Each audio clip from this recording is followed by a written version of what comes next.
Everybody, and welcome to the Velocity of Now. I was actually waiting there for the intro music to start, but I think we've had a little bit of a technical issue. No problem.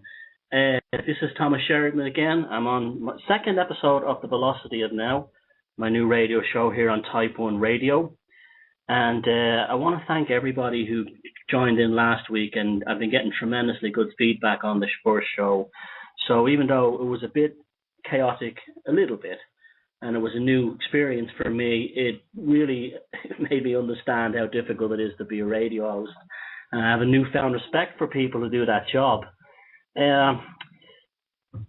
So this is episode 2. My name is Thomas Sheridan, and my website is thomassheridanarts.com.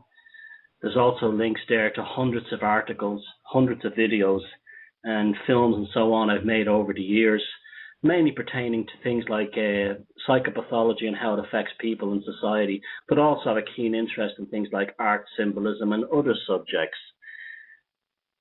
There's also a donate button there if you want to continue to support this show. That's the main reason I started doing this, is because my internet charges, because the website is becoming so popular, are really starting to crank up now. And it's really just a case of trying to stay on the air. So if you can contribute to the show in any way, and to Thomas Sheridan Arts in general, I was absolutely delighted. And great thanks to the people who have already done so. It'll really help, and I really appreciate that. Now, before we begin today's show, I just want to congratulate Charles Saatchi, who found himself a new woman. Isn't that wonderful? So not so long after he's been slapping Nigella Lawson around, and the people of the world see him for what he is, and we see the state that poor woman is put in, you can actually see that classic post-traumatic stress, energy, vampirism draining that has been done to that poor woman, as she no longer knows what her life is anymore, because she realized that this guy is basically completely nothing like what he said he was, what he appeared to be. And in classic style, he doesn't apologize. He doesn't say he's sorry. He doesn't have the slightest bit of fucking empathy for this poor woman. Not at all. Instead, what he does is he goes out and he divorces her. That's it. End of story. Goodbye. You know, 1 minute he's like strangling her practically in a restaurant because he's so concerned about her children. The next minute he's divorcing her because, wait for it, she didn't stand by him. It's really unbelievable. I have to do that again. So that wasn't bad enough, you know, him divorcing her out of the blue because she wouldn't stand by him, as if, you know, he's supposed to be allowed to slap her around. Suddenly reveals this weekend that he has himself a new woman. I mean, isn't that just beautiful, isn't it? It's just like with these types, it's literally like changing the channel on the TV. It really is. It's just business. They do not care in any way about other people's emotional depth, because they do not get it themselves. They do not understand that someone would have a deep and profound emotional investment in another person, and also in themselves, because ultimately a normal human being that has compassion and emotions sees their connection to another human being as a whole to become one. But the other side, fellas like Charles Saatchi and women like Charles Saatchi, well, they don't see it that way. Woman, wife, girlfriend, husband, boyfriend, screwdriver, fork, etc. It's just another object. And when the object no longer serves the function which they need, or they need an upgrade, they just get rid of them. So, you know, poor Nigella Lawson, for all her riches and everything, she's going through an experience that many, many people go at the hands of these creatures. And this is one of the reasons I'm very passionate about, you know, bringing this issue to the world, because it's an unspoken Holocaust. It absolutely is. And if you don't believe me how profound it is and how deep it is, just look at the photograph of Nigella Lawson's face walking down the street in the days following the quote unquote friendly tussle in the restaurant in London, where incidentally he's brought back his new woman to as a kind of a PR event. It's really amazing. But this is what we're dealing with. I predicted it would happen. I just didn't believe it would happen so quickly. I guarantee you that Charlie Boy will be living with this woman and married in no time, as if Nigella Lawson didn't exist. So Nigella Lawson, I'm sorry, but this is the world that you've entered into. It's unfortunate that you have to join a given experience that millions have, but that's what it's like when you're dealing with somebody who fundamentally doesn't have the same human depth of compassion, emotions, and so on as you do. And consider this a great learning lesson. Now, and whatever you do, don't stumble onto these internet forums and recovery forums, because most of them are run by batshit crazy women and homosexuals who never were anywhere near a psychopath, and they're just getting back at their ex-boyfriends and girlfriends. Not all of them. Some of them are actually very good, like Donna Anderson's site. And there's a few others that are on Facebook groups run by individual women, but they're not judgmental. They don't run smear campaigns. They don't have virtual kangaroo courts, and they don't have this mass hysteria and high drama in order to prove, I'm basically picking on anyone. That's why I say no heterosexual man is safe on any recovery group. And many women, gay and straight, are not safe on them either. So anyway, that's that story with Charles Saatchi. I have to do this once more. I'll never have to talk about that prick ever again. Now, a recap of the week since we were last here. It's very interesting. I went in Dublin on Thursday.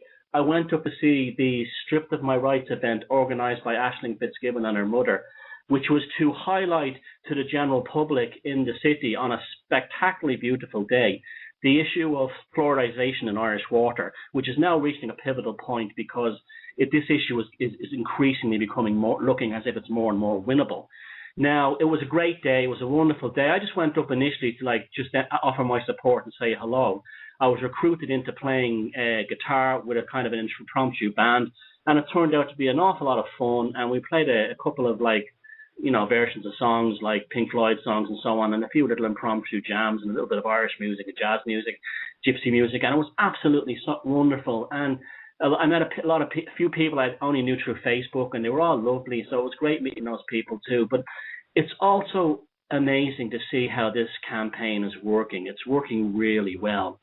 Now, Aisling and her mother were very clever. You see, I don't believe in protesting. I've been saying this for years because nobody likes somebody walking down the street with a bolshy appearance and a bolshy mannerism, banging a drum, looking all scowly, acting all serious. You only look like a twat in front of everybody else. You really do. I know that doesn't make you don't feel like that at the time, but that's what you do. And the only people who don't think that about you, and I'm not saying you are that way, I'm just saying that's how it comes across to the average people. The only ones that don't feel that way about you are the converted, and it's absolutely no use preaching to the converted. It's pointless. It's no use preaching to the converted. If you want issues to get out there in the public, you have to reach the ordinary citizens who don't check YouTube videos or don't look at alternative news sites. And publicity stunts is the way to do it. It's the way to do it because this is what the control system has always used upon us. You think about it. Whenever a political party is launching something or a new product launch is happening, they'll always have a few attractive-looking people. And Aisling, to her credit, did exactly that. She got a couple of models hired from a local agency, a few young lads, attractive young lads, and put them all out there. And lo and behold, the dregs of Irish mainstream media, particularly the garbage from the tabloids, couldn't get enough of it.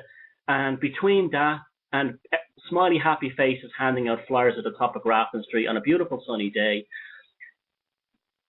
myself and a few others playing a bit of music, and everybody having a general happy party atmosphere, I can honestly say thousands of people in Dublin that day that didn't know about the fluoride issue now know about it. And that's why PR stunts work. They work because that's what people have been conditioned to want. You see, it doesn't matter that you want to protest. It doesn't matter that you want to riot. It doesn't matter that you want to go down to government buildings and throw petrol bombs in the window. That's your version of reality, but that's not the reality for the rest of the world. Likewise, walking down the street screaming through a bullhorn is not going to do the same thing. You will catch more flies with honey than you ever will with doo-doo. That's just how it is, okay? And Thursday was a fabulous example of that, and it just goes to show you that imagination, and what I was saying last week about creativity and imagination and how important that is in changing the world. Speaking of which, I want to talk about, put a little plug here for two books that I'm actually featured in very delighted to actually give in a contribution. The first one is The Difference We Make by Pete Wilkie and Grob Molosky. These are two chaps from Manchester who made a wonderful book about the impact of youth culture, mainly centering around modern scooter culture in England. But it goes much, much further deeper than that. It looks at punk and everything else. And it does exactly what that PR event did on Thursday in Dublin. It delivers the truth, and it delivers the alternative media, and it delivers what we used to call in Ireland talk and treason. It delivers that in the book, in between all this fabulous entertainment and insight and poetry by Sean McGuire and a few other people, including Pete and myself. And I've written some essays on how the mod culture was the first youth culture to affect, the world on a really political level, because it was indigenous. It really sprang from itself, even though it had previous influences. And I was looking at a video today of John Lydon and Johnny Rotten of the Sex Pistols, and he was talking about the conspiracy in the music business. And that man has been saying what we in the alternative movement have been, have only been saying the last few years. He's been saying it for nearly 30 years. And it's a very powerful message, and they're terrified of culture being used against them. Oh, they want you marching, they want you angry, they want you rioting, but what they don't want you is singing. What they don't want you is creating, being posters, being very clever and creative with graffiti. Look at Banksy. That's what they don't want. They do not want that.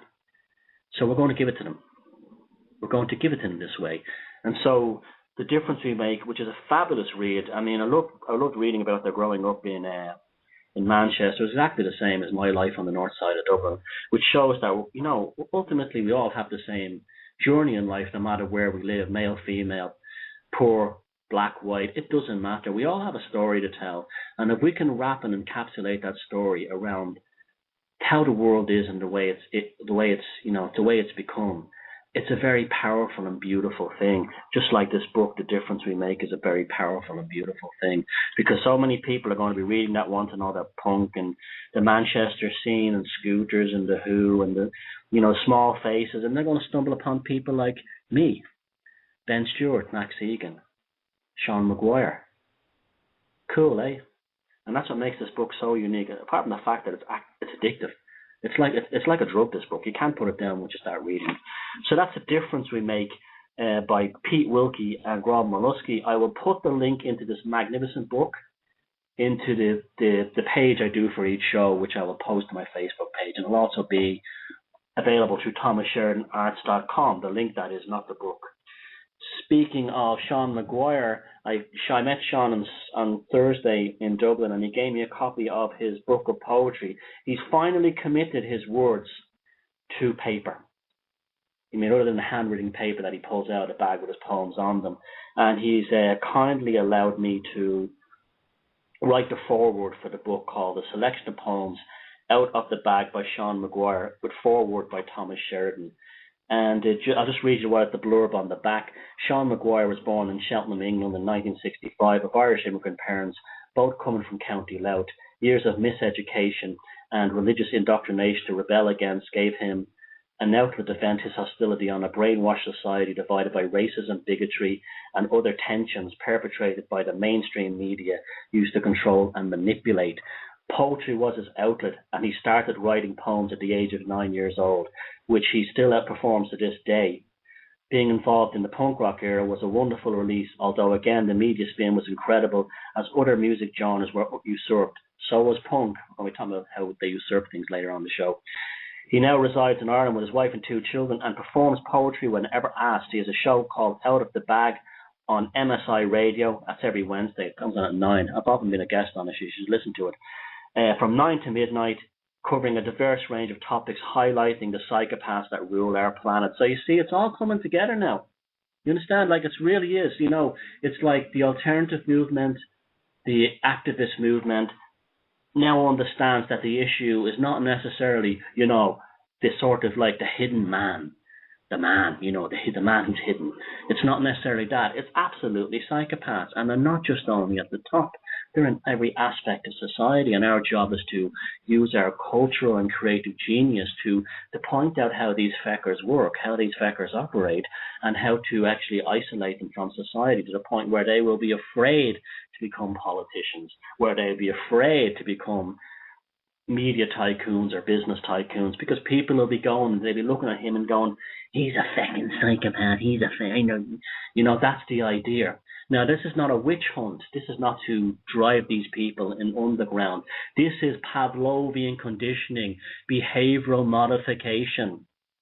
We're not punishing people here. We're actually helping the psychopaths by stopping them from doing things that ultimately destroy everybody, including themselves.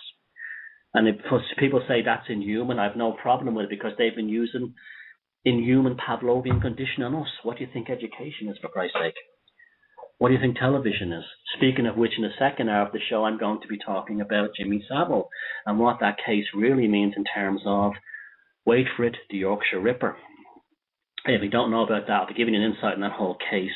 And it's very interesting stuff, and I think I've really tapped into something here.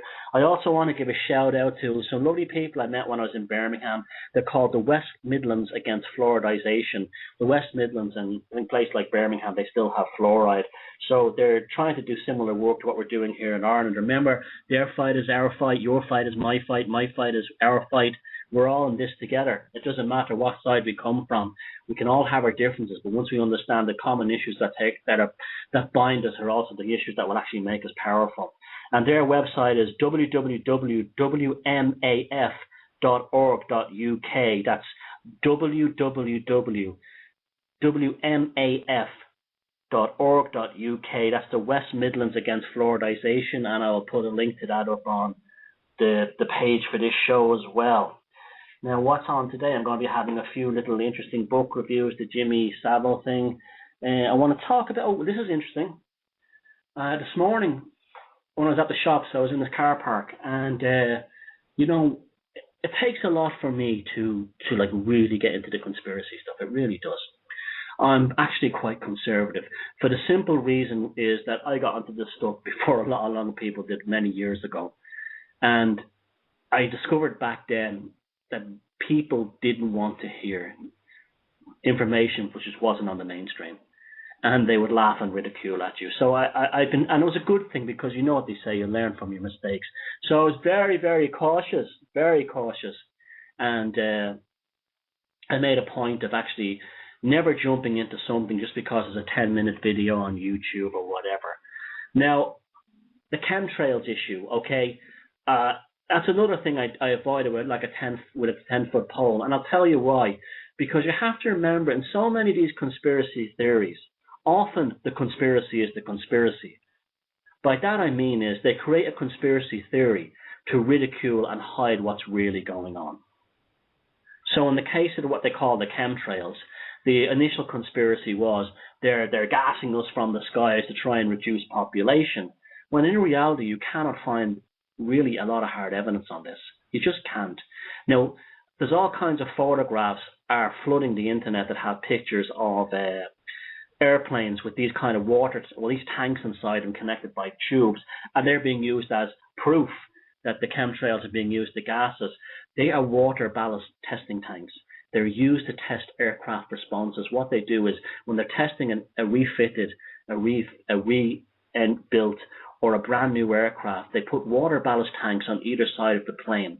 And what they do is they flood one side with water to actually test how the plane responds when all the weight is on one side, and vice versa. And they distribute the weight around, and the computers test to see if the aircraft responses and engines and all its hydraulics and everything is working fine according to a natural passenger load. And if something went wrong in midair, like there was, I don't know, a snake appeared on the plane, and everyone ran to one end of the plane or one side of the plane wouldn't suddenly stall or dip or fall out of the sky. And that's what those tanks are. They're water ballast tanks in order to test aircraft responses. They use them on trains as well.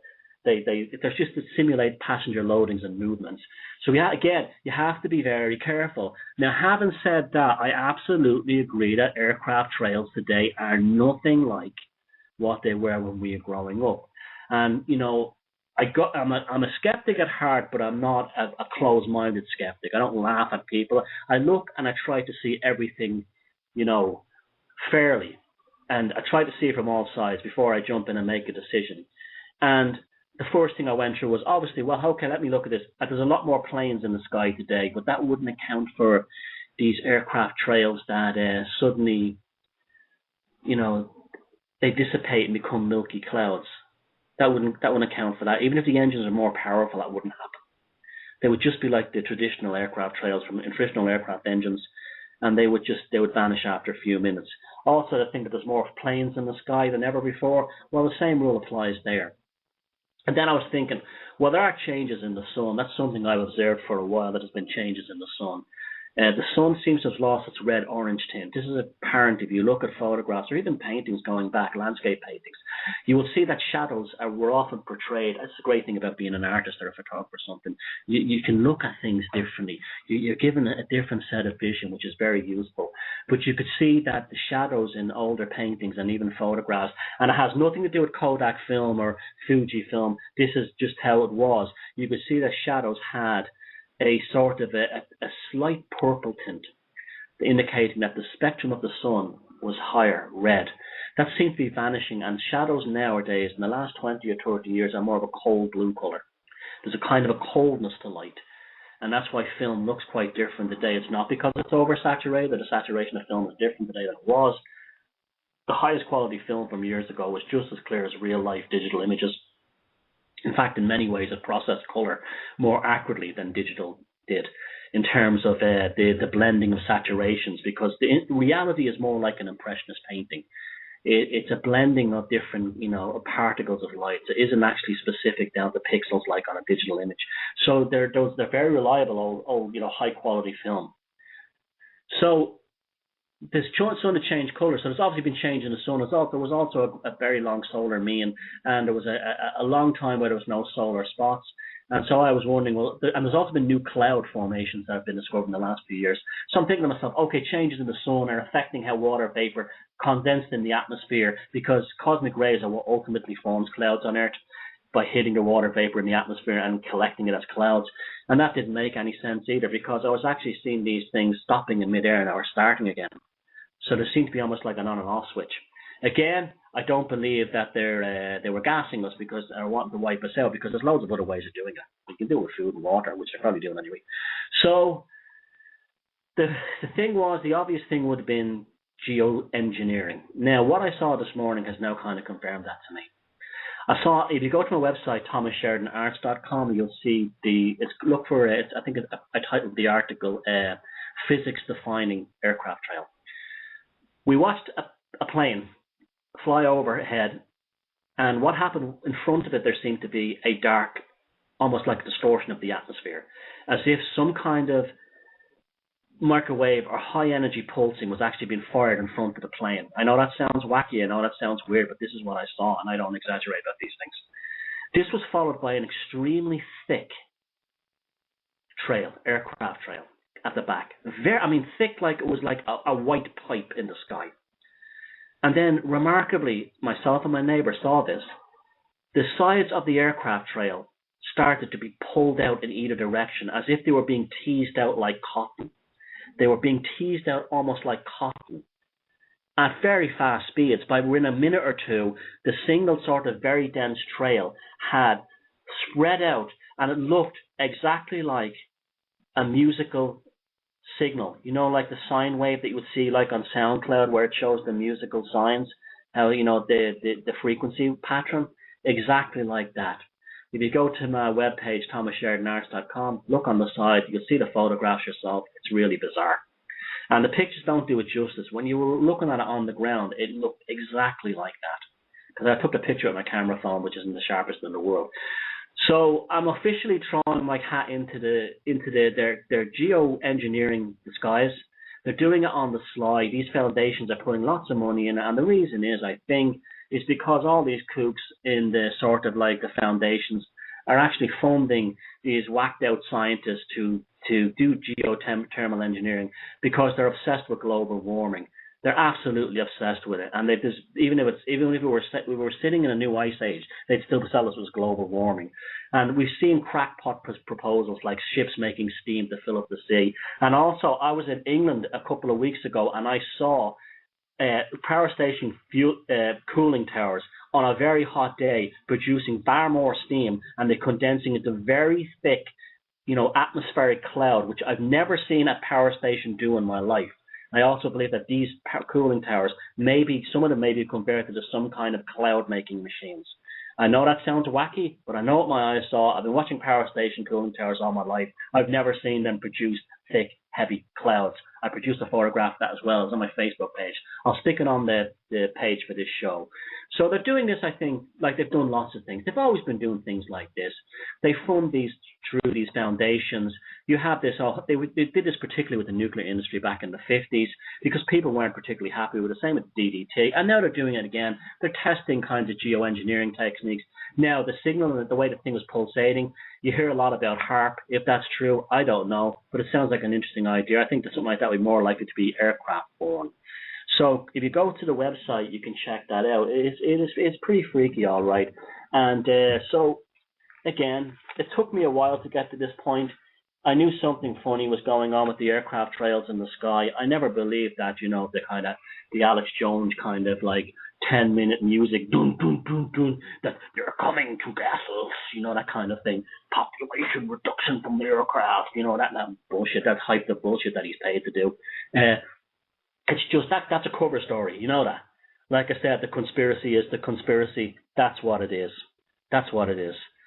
So go to the web page and you'll see that. And I also tried putting filters on it as well. That even you see how much it looked like a musical, a sonic wave pattern. Very, very strange and very spooky. And I had a witness there with me. I got a photograph, and And by the time I got home and finished the article, of course, the skies were all milky, that silvery, milky kind of thing. Very, very strange, very freaky. But we do know that nut jobs are running the planet. You just have to look at the likes of Bill Gates. This is a computer nerd who, has taken his sort of like white bread gated community, mindset with him to the globalist stage. And he thinks he can clear the skies like he's clearing cockroaches or something. He thinks he can clear human beings like they're cockroaches who are a disease on the planet that have to be removed. He may be doing it for the best of intentions, but ultimately he's a madman. Just like Dr. Frankenstein was a madman. It's none of his business. Just because he has the most money doesn't give him the right to determine, or his crazy wife, the right to determine the destiny of humanity, and certainly not the destiny of Africa. If Africa was left alone, it would probably be okay. I mean, could you imagine the pillow talk in Bill and Melinda Gates' house at night? Could you just imagine it? Like, oh, honey, you're really making me hot. How many Africans did you prevent from being born today? Anyway, we're going to go to a song now.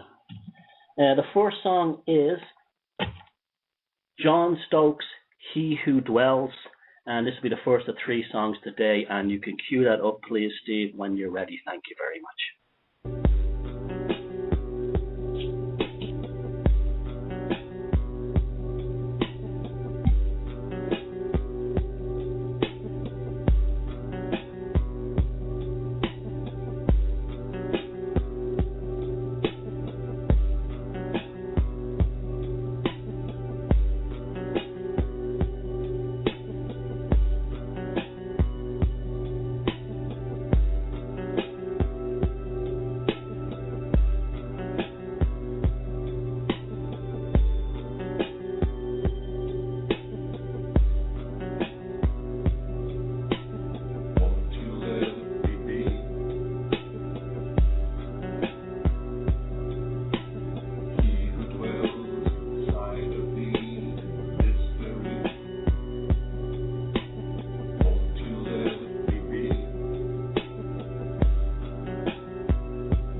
And welcome back to the Velocity of Now.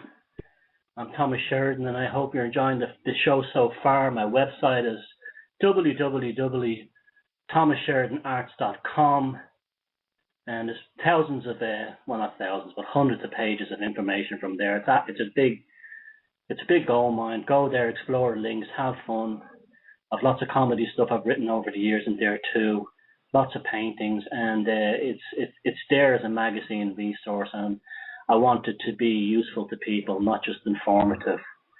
And speaking of useful and informative, this show is run on the fly, more or less. I don't really have a script beforehand.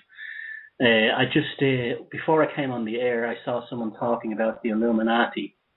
Now, again, we should, I'm not trying to say I'm trying to help or reform or anything like that, but I've been looking at this stuff for years. I'm not just saying it.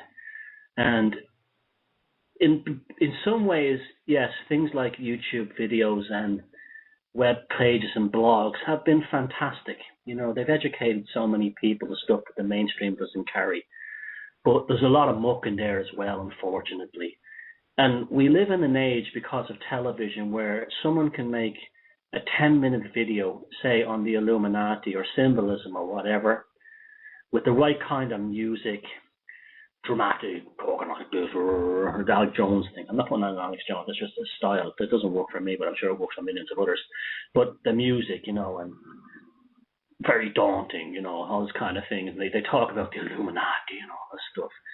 Well, there's a tremendous ignorance there, because Adam Weishaupt's Bavarian Illuminati is not the Illuminati that it used to be. It's a corruption of that term. It's a corruption of that organization. It was like it was taken over and said it was something else. Now, it's one thing to hear these things like a 10-minute YouTube video with the dramatic music and, all the buzzwords flying on the screen. But it's another thing to know the truth. That's the difference. And like I always say, the truth is a journey. It's not a destination, it's a journey. And, when you first wake up and you start realizing that everything on the media is rubbish and television is rubbish and it's all lies or it's all hidden or it's all wildly distorted, just because you've discovered that doesn't mean your journey has ended. Your journey has just begun. And you have to be very careful not to become, and I don't like using the word, sheeple 2.0, because you really haven't evolved if you're just following some particular website or some particular, viewpoint, and you're locked into it, or you're locked into some kind of UFO flying saucer cult. You're just sheeple 2.0. You haven't evolved. You're still not working for yourself. You're still externalizing. You're just not externalizing to Dan Rather, the BBC, Sir Trevor MacDonald, RTE, and all these other CNN. You've just externalized from them to alternative news sites. And it's exactly the same thing. So you've got to learn how to research. Now, the best way to do this, I found, is to go back and get the oldest books you can find. The oldest books you can find are generally the ones that have the most, let's say, reliable information compared to what's come later on. So you're trying to learn about the Illuminati from Dan Brown is trying to learn alchemy from Mickey Mouse in the movie Fantasia. And you look at a lot of the conspiracy videos, you'll find they're often derivatives of that kind of thinking. They're still kind of locked in that. Now, old books are hard to come by because all the tops all have them. And all the collectors, what they do is they ramp up the cost to make them unavailable. Also, something very sneaky happened in the late 1800s, around 1890. The Carnegie Foundation started up a series of public libraries, and it all seemed so benevolent and it all seemed so wonderful. The Carnegie family were going to build public libraries all over the place so the ordinary man and woman could afford books. Now, at this period, a lot of what we would call book burning happened. If you were to look at books, I'm talking about books before the 1800s, they literally will talk about the British royal family and other royal families as if they're ascendant beings, angelic, godlike creatures that walks amongst us, and the rest of you are not fit to be among them. I mean, really elitist stuff. The class system, which still exists today, you could see how it fermented. There was tremendous bigotry in books written by Protestants who were filled with hatred of Catholics, and vice versa. The Carnegie Foundation, when they moved towards putting out public libraries in the 1890s, early 1900s, a lot of these books vanished and new editions were suddenly printed because there was a bonanza for publishers at that period because they needed new books to fill these libraries. So a lot of older books were archived or redrawn and redrafted, so they wouldn't offend the peasants if they saw how the rich and they saw how Charles Darwin and the like really looked down on them. So they took the lesser races part out of the Origin of Species, title and so on. The Carnegie Foundation libraries were ultimately a kind of a Facebook NSA data gathering exercise. They often built them in areas. They were very popular in Scotland, and they were built in areas where it was like on the border between Catholic and Protestant areas. And a library card could reveal so much information about an individual or groups of people in that area. So, for instance, if they were renting books about socialism or Marxism, it was very likely that there was a socialist or Marxist operation happening in that community. Clever, eh? But that's how psychopaths work, folks. They want to know everything about us. Now, there was an interesting one in Dublin, and Rathmines is actually a very attractive Carnegie library there, and it's built in an area that borders Rathmines and Portobello. Portobello was predominantly Jewish, Rathmines is Protestant, and scattered around were poor Catholic areas. So they had a great database for looking at the three communities in the city, seeing what they were up to, what they were thinking, what kinds of books they were getting, and this became a gigantic sort of information gathering thing. Because if you know what kind of books somebody is taken from your lending library, you know exactly what kind of person they are. You have their name, you have their address, you have all the information about them. So these libraries were set up as an experimental data gathering operation by the Carnegie Foundation.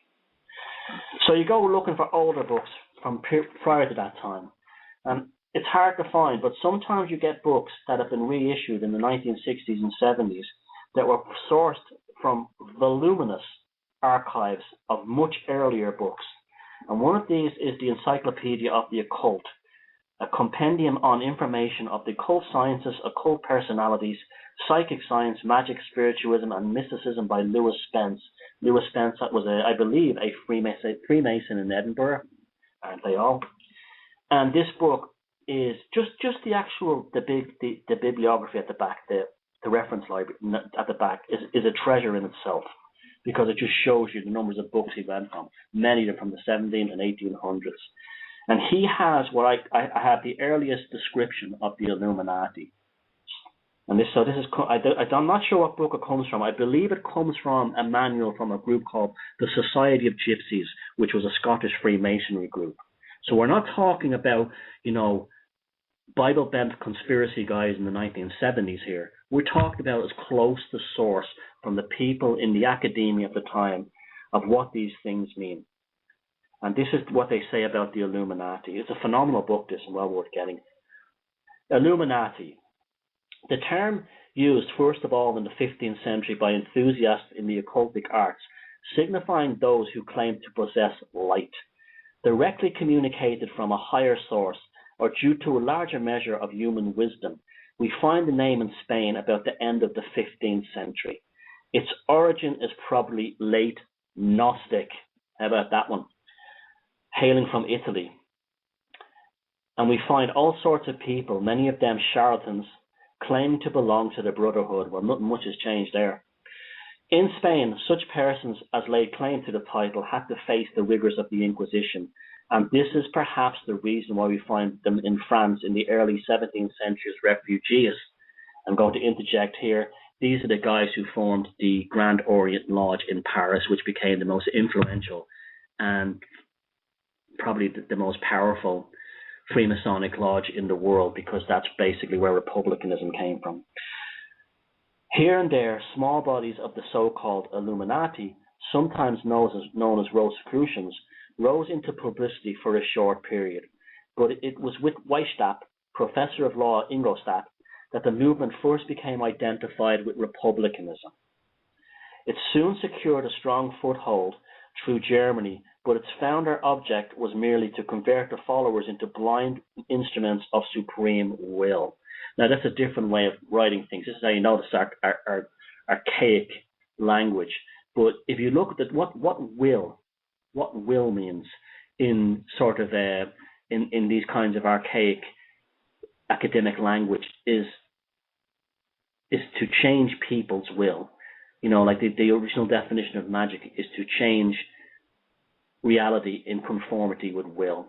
Now, the Bavarian Illuminati were invented, and this is very significant, to not only change will, but to affect other people's cognitive and psychology and even spirituality, so they would conform and confuse their will with the will of the Bavarian Illuminati. Psychopaths.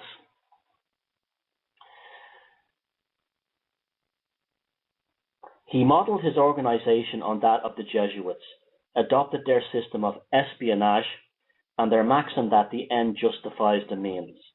He introduced mysticism into the workings of the Brotherhood so that an air of mystery might pervade all its doings, adopted many of the classes and grades of Freemasonry, and held out hopes of communication of deep occult secrets in higher ranks. So it was the same thing again. I have secrets. We know about these things. We've collected the books the Gnostics, had. We know about this stuff. If you join our ranks, we let you in. Dangling that esoteric carrot. This is why you have to be careful about Theosophy and Blavatsky and all these people who push it still today in the alternative movement. This is a carrot to lead you in the door where you think you're getting mysticism, and then the hand is pulled out from behind and you find that the steel glove is underneath the velvet glove. The steel fist is under the velvet glove. Always be careful. Mysticism is used by cults, by religions, by even political organizations to bring people in believing that they will get some kind of secret, but what they're really getting is mind control. And that mind control will be to create the will of the organization. And in this case, it was the Bavarian Illuminati pretending to have the secrets of the original Illuminati who came from the Gnostics in order to get good people to come in with an interest in esoteric sciences, and then to seduce them, twist them into believing that republicanism was the future. Only a few members knew him personally, and that's very common of how even what we call terrorist groups like the IRA work. Like nobody. This is why these supergrass trials back in the 1980s, where they would round up 200 IRA guys claiming that one guy had grassed them out, was completely impossible, because the IRA would have worked in cells of 4 or 5 guys, and those 4 or 5 guys would have never known anyone else, except one guy in the middle would know one other guy, and that one other guy would know 4 or 5. This is how gangs work. It's how these kinds of underground movements work, and that shows you the kind of person that Weishaupt was. Only a few members knew him personally, and thus, although the society had many branches in all parts of Germany, to these people alone he was visible, and he began to be regarded by those who had not seen him as almost like a god, playing on these powerful, clever motifs again. Oh, Adam Weishaupt, I heard he has magical powers. He knows things. If I could only get into the Bavarian Illuminati, maybe I'll get to know him. The mystique and cryptic nature plays very, very well on people. It makes people, the more distant someone becomes, they become almost like a god. He took care to enlist in his ranks as many young men of wealth and position as possible, and within 4 or 5 years of power of Illuminism became extraordinary in its proportions. Its members even had, in its affairs of state, and not a few of the German princes found it in their interest to have dealings with the fraternity. So it's like Scientology, really, at this point. Weishaupt's idea was to blend philanthropy with mysticism. There you go. And the classic kind of cult thing, Jehovah's Witnesses, Moonies, Hare Krishnas. He was only 28 when he founded the sect in 1776. It's always amazing how young they are. Like Bernays or something like 24 when he went to America. But he did not make much progress until a certain Baron von Krieg joined him in 1780. A gifted person of strong imagination, he had been admitted master of most of the secret societies of his day, among them Freemasonry. He was also an expert occultist and supernatural, and had the supernatural had a strong attraction for him. These two rapidly spread the gospel of the revolution. You see, now it's gone from mysticism to revolution. They bring people in expecting mysticism, brotherhood, fraternities, and suddenly now they're involved in a republican revolution that's happening clandestine through the consciousness, through the culture, and this is what we would call today change agents.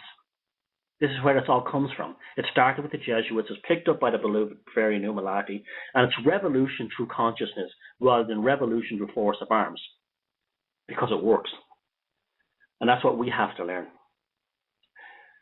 But they grew fearful that if the authorities discovered the existence of such a society as theirs, they would take steps to suppress it. With this in view, they conceived the idea of grafting it onto Freemasonry. Here we go again. Just like they grafted Freemasonry onto the Mormons and Jehovah's Witnesses, the same idea. It becomes almost like a carrier wave signal, which they considered would protect it and offered the means of spreading more widely and rapidly. The Freemasons were not long in discovering the true nature of those who had joined their organization.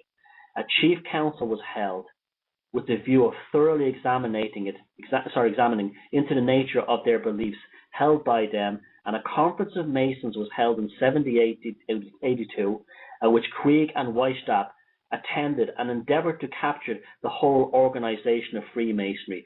They actually wanted to completely take over Freemasonry, but the misunderstanding grew up between the leaders of Illuminism. Krieg withdrew from the society, and 2 years later, those who had reached its highest grade and had discovered that mysticism was not its true object denounced it to the Bavarian government as a political society of a dangerous character, which it absolutely was. Weishaupt fled, but the damage had been done. It's very significant then, for the fire kindled by Illuminism was soon to burst forth in the French Revolution. And there you go. That's what the Bavarian Illuminati is.